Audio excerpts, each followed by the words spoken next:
Welcome to the March to a Million podcast with Greg DuPont, founder of the Wealth Solutions Network. In this podcast, Greg shares his journey to positively impact 1 million lives by creating an army of financially minded attorneys who embrace an expanded role in their clients' lives. Greg and his guests challenge the status quo in the legal profession and the financial services industry, and show attorneys how they can improve their lives, provide greater value to their clients, and experience greater professional satisfaction. Join us in this movement and strengthen your business by learning how to solve your clients' most pressing financial problems.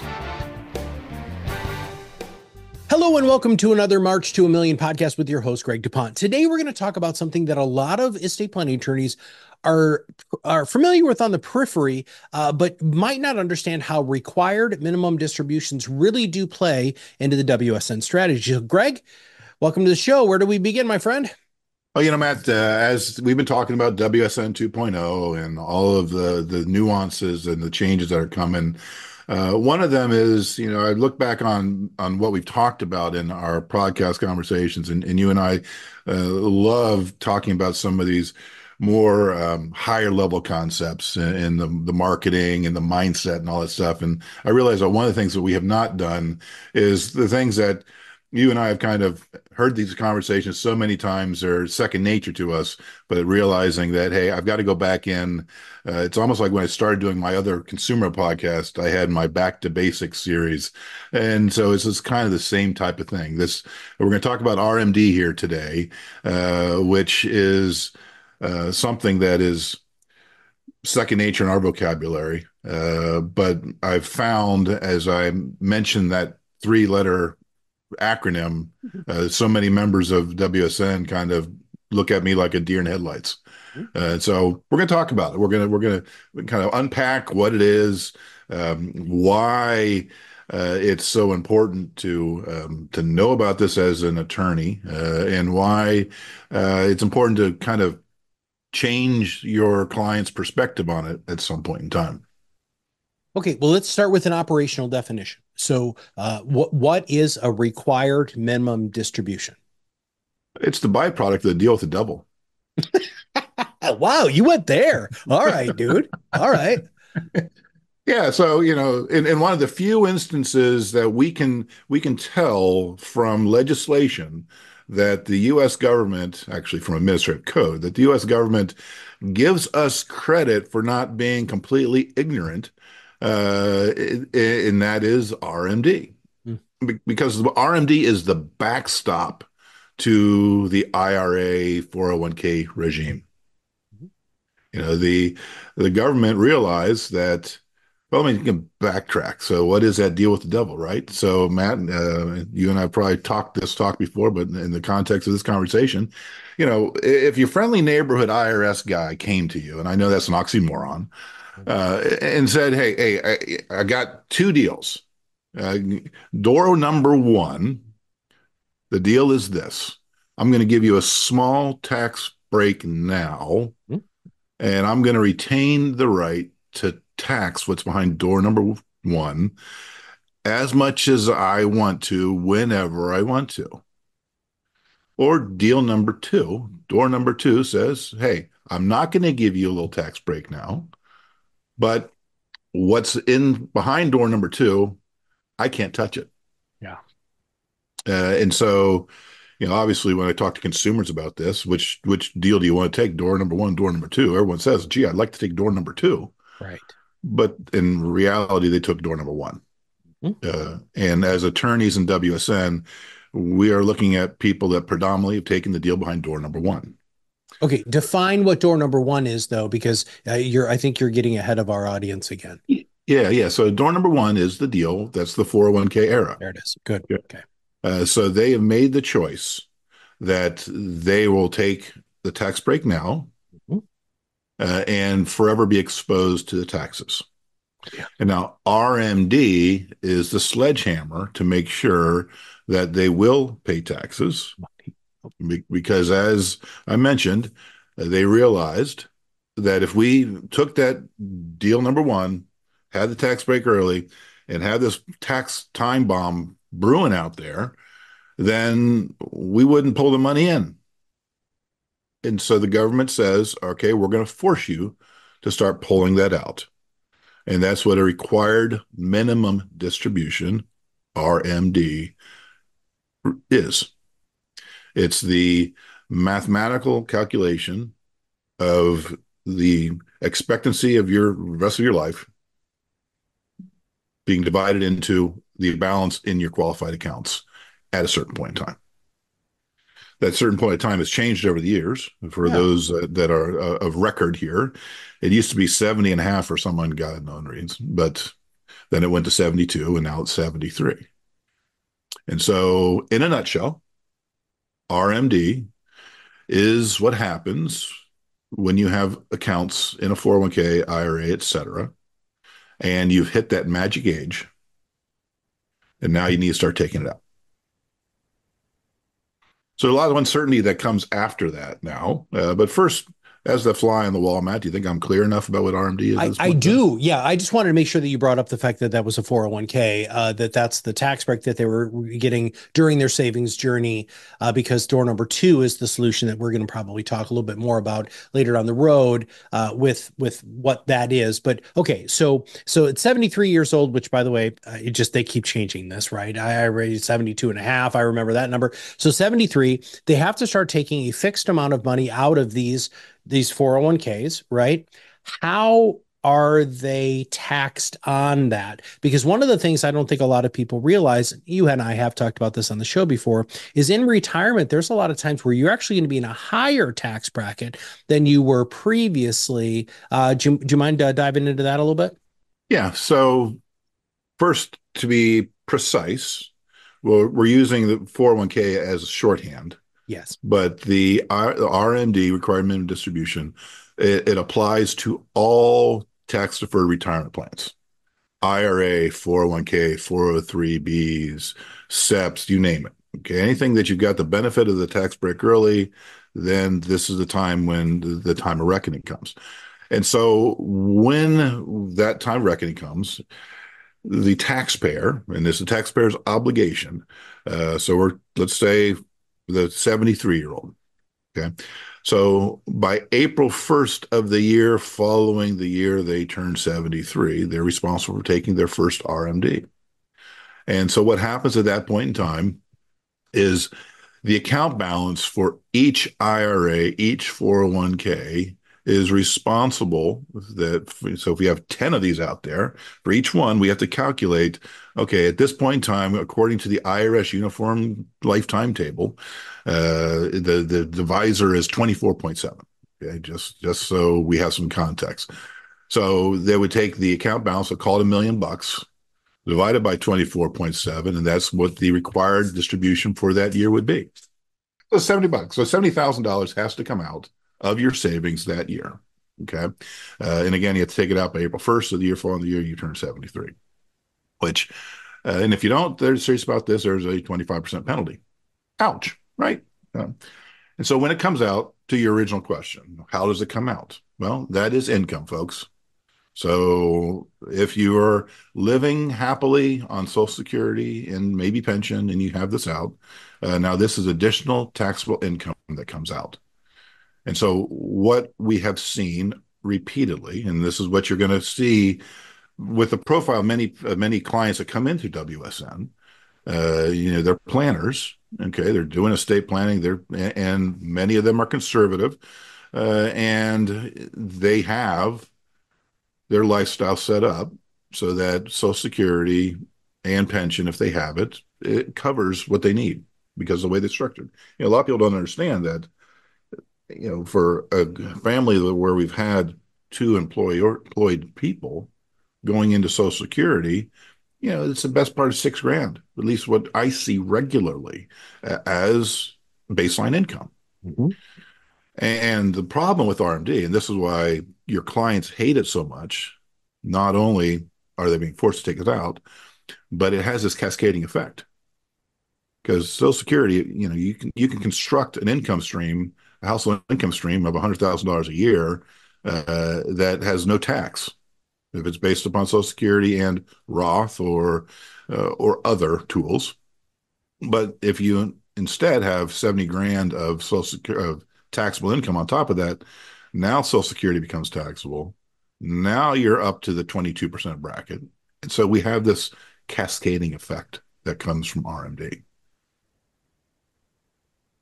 So what we see is once people start realizing that they can't control their income, they're going to be forced to take more out. And by the way, that divisor, well, it's based upon life expectancy, the remaining life expectancy. So that divisor increases. So each year, the percentage that has to be taken out is increased. And so you have this escalating problem. While aside from medical and those type of things, which is, definitely a factor out there, most people, after they hit 73, their lifestyle cost is not really increasing from there. So what's happening is their tax cost is increasing. So what do we do about this? Right, Matt? We've talked about door number one, door number two. Yeah. So, okay, screw door number one, dude. Let's talk about door number two. Yeah, yeah. And this is one of the reasons why so many people are interested in finding out about Roth conversion, to move things from door number one to door number two, paying the tax man along the way. And for many people, that sounds great in concept, but when I tell them, okay, for us to convert that $1 million, here's the tax bill that we're going to have to pay to do that. Some say, great, I'll rip off the Band-Aid and never want to deal with the IRS again. Mm-hmm. Some say, ouch, I don't want to take that hit. What other options are there? Mm-hmm. So one, I want to challenge the vernacular, and I want to challenge the members of WSN when they have a client that starts complaining about RMD, or is even thinking about RMD down the road, to say, wait a second, that's the minimum. I want you to be thinking about what is the most that we can take out without overpaying in taxes. Because as we've talked about over and over and over in this podcast, one of my central contentions is personal income taxes are going to go through the roof in the next decades, right? And so if we know that when our account balances reasonably project for us to be now in the 30% tax bracket in 5 years, well, doesn't it make some sense now if we can pull some out now at 25% and put it into door number two? People need to start thinking about this. And that's where the financial advocates come in, to be able to have those conversations about taxes. And this is what's happening. Do you know that? Does this bother you? Do you want to fix it? Yeah. Because there are choices that can be made to fix it. So one of the things that I had heard another advisor say many moons ago was everybody's focused on RMDs, required minimum distributions. What about required maximum distributions? Or, really talking about what you should be able to spend in retirement instead of the minimum of what you can spend in retirement. And door number two gives you that opportunity. Is that a fair statement? Yeah, yeah. And so let's dig in a little bit further on that, because if we're talking again in the context of an estate planning engagement with a family in their 60s, right? That once you understand that their baseline income is looking good, mm-hmm. with reasonable expectations, their baseline income is looking good, and so they've got $1 million out there in their IRA, and one of my primary bugaboos is the attorneys that aren't dealing with that $1 million that's subject to taxes up there, and is exposed to long-term care costs. So if you talk to them in terms of, okay, so you're 63 right now, and right now you've got this $1 million out there. If you leave that out there until 73, if the market doesn't screw it up and your advisor doesn't screw it up, you're going to have 2 million plus out there, which is going to drive, well, from our earlier math, about $140,000 of RMD. Okay. How about instead we start pulling some of that money out now, And maybe we put it into a irrevocable life insurance trust. Mhm. And we're putting in $10,000 a year into that trust, building, over a 10-pay insurance policy, building, death benefit of $500,000 tax free in a trust, protected from long-term care, protected from estate tax because it's an islet, all those kind of things that we attorneys can play with to protect a 500,000 with leverage there instead of having more out there, right? And that fund can then maybe be used to pay for a Roth conversion later when the trustee or the insured dies, pays off, and now we can have the surviving spouse clear the taxes on that and move on. Or if it flips around, we have death benefit for the kids. But it all comes from understanding the difference between a minimum and, as you said, maximum. What is the most that we can afford, shifting from bucket A to bucket B, and not be, we'll just be proactive and not be reactive when the government comes around and says, okay, 140,000 needs to come out, and you're now in the, what I would imagine at that point in time for household income, that from that example, household income in excess of $220,000, that's going to be tax rate at, as your face, for anybody that's not able to watch this, Matt's face was one of pure pain. It's like the guy just told me he was going to go to I won't go there. Yeah, no, yeah. But anyway, so this is the challenge, and to kind of recap for everybody, first, what is an RMD? Well, again, that is the amount that's going to be forced to be taken out. And I want to go back to our conversation just a little bit so you also understand the complexity within the complexity. Because we mentioned that $1 million in our kind of example could have been, a handful of IRAs and 401ks. And we don't want to miss any required distributions because, we mentioned April 1 of the year after they turn 73. Well, every year after, you're responsible for doing that. And I mentioned that each one of those accounts has its own required distribution amount. Now, if they are in IRAs, you can choose to take all of the required distribution for all. Let's say we had 5 IRAs that was responsible for $35,000 of RMD. You could take the $35,000 out of one of them and satisfy the whole lot. But if you had 5 that were 401ks, 403bs, from different employers, each one of those, you must take the RMD out of it. So you can't take the 35,000 out of one. You have to take it out of each and every one of them. Or so let's say it was $5,000 or $7,000 each amongst those 5 accounts. Each one you got to take $7,000 out. If you mess up on one, you have penalty. Okay. And so this is where you, as an estate planning attorney, sitting in front of a client that's given you a good fact finder, and you're seeing all of these different IRA accounts, and you're talking to them about, hey, you understand RMDs, you're going to have to pull this stuff out, and each one of these has one. And if you miss one, you get penalized. Why do you have all these over there? And that's an opportunity to really step into the role of advocate and say, hey, let's clean this up. There's you got no efficiency here. Each one of these has an opportunity for the beneficiary to be screwed up. Each one has the opportunity for an RMD to get screwed up. Each one has the opportunity to be mismanaged. Let's clean it up. And has to have 10 people. One of them says, yep, good idea. You're adding 6 figures to your practice.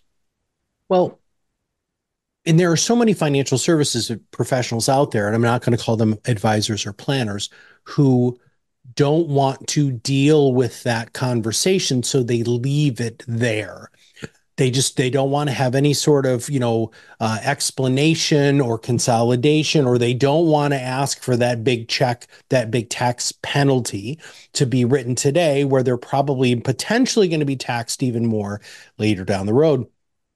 And you did talk about one component of what you can do in door number two, but there are other doors, right? The door number two is deep, and there are lots of things as a financial advocate that you can do to make it so that you can mitigate some of that stuff and get stuff out of door number one and put it into door number two. Anything else that you want to say about all of this before we wrap up the show?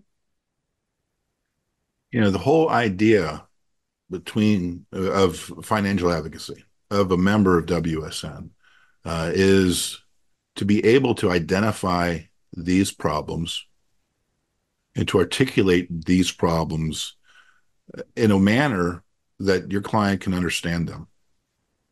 And then ask them if they want you to fix it. Because many people have no idea of the complexity that we just talked about. And we don't even talk about the complexity of dealing with inherited IRAs and RMDs on that. That's a whole nother conversation that would make your eyes bleed.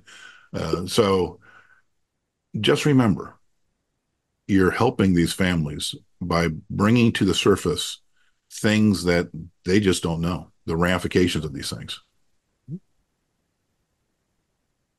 And that's why you become a member of WSN, and that's why you become a financial advocate, and you can add six figures to your bottom line.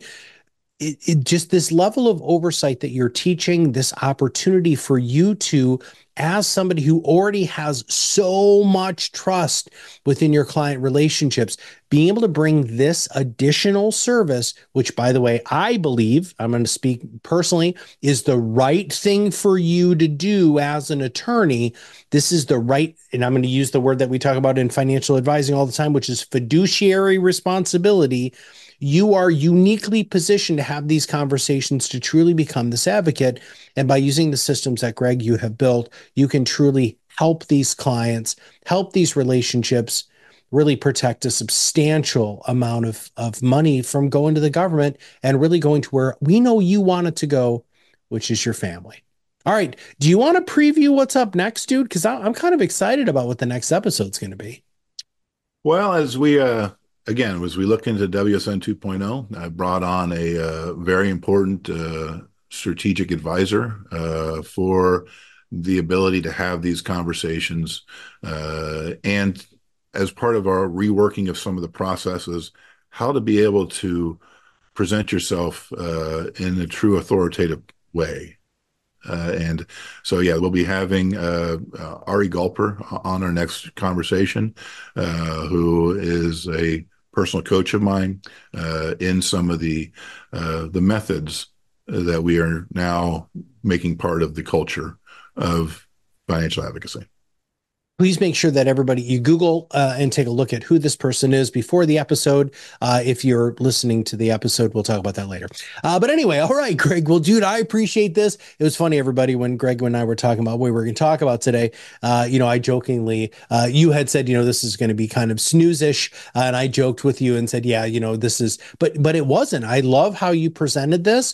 This is stuff that, you and I understand because we talk this talk all the time. But these are such important conversations, and there's so many little things that you said, Greg, in this show that I really want people to go back to and take a look at and re-listen to this, because you positioned things in some ways from a scripting perspective that is really, really powerful for our audience. Thank you, Matt. You're welcome. All right, everybody, if you have not subscribed, please do. But more importantly, go to joinwsn.com if you have not joined already. And even better, if you know an estate planning attorney who's really looking at a way to really offer new products and services to their clients and add six figures to their bottom line, please share this podcast with them. All you have to do is click that share button. So for Greg, this is Matt, and we'll see you on the other side of the mic very soon. Thank you for listening to the March to a Million podcast. Click the follow button to be notified when new episodes become available, and get in touch with our team by visiting our website at www.wealthsolutionsgroup.biz, or give us a call at 614-432-8065. The information covered and posted represents the views and opinions of the guest and does not necessarily represent the views or opinions of Wealth Solutions Network.